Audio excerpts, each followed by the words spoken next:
I bid you all good morning, good evening, good night. It is I, Mike Martins. It is 10:30 in the morning, and I am broadcasting here from Merritt, British Columbia, in my toy store.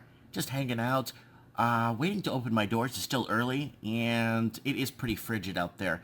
So I kind of wanted to sit back and unwind and share a few articles for you guys. And we're going to do a little build up from the past, okay?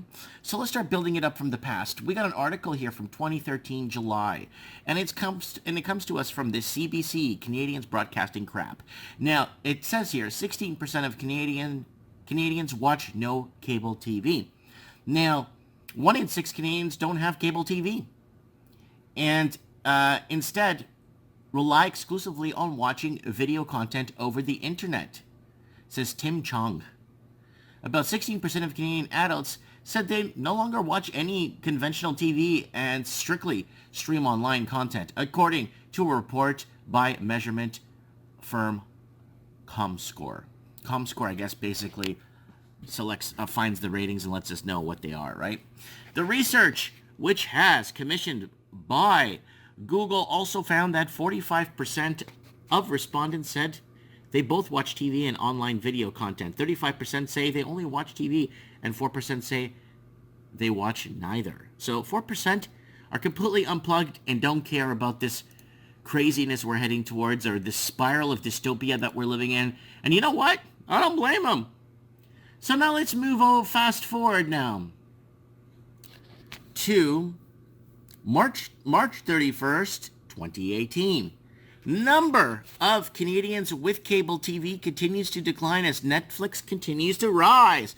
I am one of those Netflix culprits, and I'm a Disney Channel culprit. And don't ask me if I've seen The Mandalorian. I am still watching Star Wars, the series, catching up with the series, rewatching, freshening up before I introduce myself to The Mandalorian. So don't ask me that. Thank you. You will know when I watch it. 1 in 4 Anglophone Canadians have cut the cord, or so-called cord nervers, and don't pay for traditional TV services, while just over half are Netflix users, according to the report by Media Technology Monitor, based on telephone surveys with 4,156 Canadians conducted by Forum Research. Between 2017 September to December 8th, percent said they have had a TV subscription, which was down the 78% who said the same in 2016. So again, let's see what we live in. Okay. We've seen a steady decrease in paid TV subscription, said Jenny, head of client services for MTM. That's changing the media environment we live in. And you know what happened in the 2016? Yeah, 2016 elections, when a lot of mainstream media outlets woke up to the grim reality that they're losing the war of information. Remember, the media is the message. Now, let's move on. A guide to federal tax breaks for the news industry. Now, what happened? Well, our news media now has become federalized. It got a $600 million bailout of taxpayers' money to fund basically the news, because nobody's watching it, no one's tuning in, and no one's even paying attention, because a lot of people that actually support and contribute to the infrastructure are the ones that don't watch a majority of this news. They don't care. They don't watch. So what's happening? In the time of technology we're in today, a time of information age we're living in today, and the way these media companies could be shining and doing so well all over social media, but they're not. Why? Because people want to watch the Mike Martins channel. They want to watch Mark Dice. They want to watch Paul Joseph Watson. Then they want to tap into business stuff. You know, people watch me for discussing stocks or discussing certain things. You know, stacking gold and silver. We have Mike in the Night syndicated here on the Mike Martins channel. You see, I get to plug my channel for free because I do offer good discussion with day-to-day people. Last night we had trends in the housing market. That was a massive hit. But none of these media outlets are going to discuss how certain cities in America are selling out to foreign wealthy investors. They don't want to tell you this on the mainstream media. They don't want you to know this kind of stuff. Why?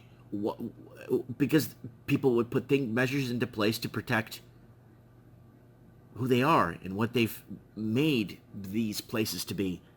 But Canada is completely sold out, and you don't hear a peep about the $200 billion laundered through Canadian real estate.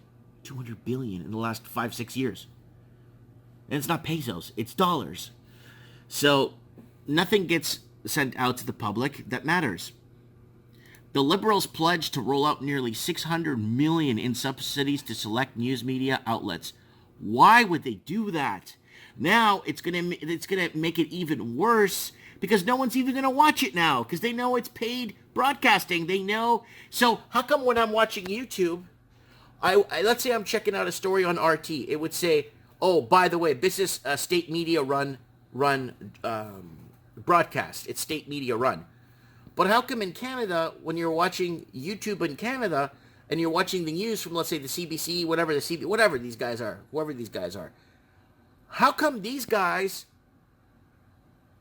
or YouTube doesn't mention it as paid sponsored media, which it is? The initiative aimed at supporting Canada's journalism sector was initially announced during November 2018 fiscal update and expanded upon the federal budget present last March. But the so-called media bailout continues to garner criticism, including more conservatives who have accused the Liberals of trying to bribe the news media ahead of the October election, which they did, and it worked. It works. It works. Remember Doc Brown in Back to the Future? It works. Well, it works, and it did. And distribution of funding. And it says here, an unexpected $595 million will be divided between 3 initiatives. The first and the most costly will be the labor tax credit to bolster the salaries of working journalists. Wow. Wow. Woo! Wow. So we got state-run media now in Canada. And that's just how it is. I mean, we got to call a spade here. And guys, don't forget to check this out. It's called Journalism Fund Tracker. Here, this is what it looks like, okay? The Journalism Fund Tracker. And it's a breakdown of journalists. It's every article that's been written about this. It's about it's actually 37 pages long of all the information broken down here. And it was updated last today. So it's very important to see what people are being told or what they're allowed to be being told. Now, what's very interesting is now when I go into the computer and I type in, after this whole journalism thing, I type in Portuguese deported. Before, you would find hundreds, if not thousands of stories of Portuguese families and an entire purging of Portuguese families being deported back to Portugal. In 95, 96, 97, up until 98, 2006, 2007, 2008, I'm sorry. Mass families were deported back to Portugal. Huge families that own their homes, that have been living in Canada 15, 16, 17 years, 20 years, and raise their families here, pay their taxes, and a lot of them have been deported. A lot of them have been deported back to Portugal. It was so bad that they would send these people for the government to go to high schools, hold back all the children that spoke Portuguese, hold them back in the gymnasium, and then what would happen is they'd wait for their parents to come in with paperwork to prove they're Portuguese. And if they don't have it, they basically get put on a plane then and there. And then there was an article that the Portuguese president urged and begged the Canadian government to at least let them go home and get a bag of clothing. They did not allow that. So this mass purging of Canadians and Canadian families being thrown out of Canada, and we're talking about 40,000, we can't find it anymore. So Portuguese deported from Canada from 2008, it's gone. It's all gone. All the articles of them at the high schools. They have articles of them standing at high schools with clipboards and holding the students back. Like there was thousands. Now it just says Portuguese families complain of delay of visas. Portuguese families returning to Toronto for a second chance. A few, but they don't talk about the mass purging. It's all gone. Mass plane loads on a daily basis. Massive. Deporting Portuguese families.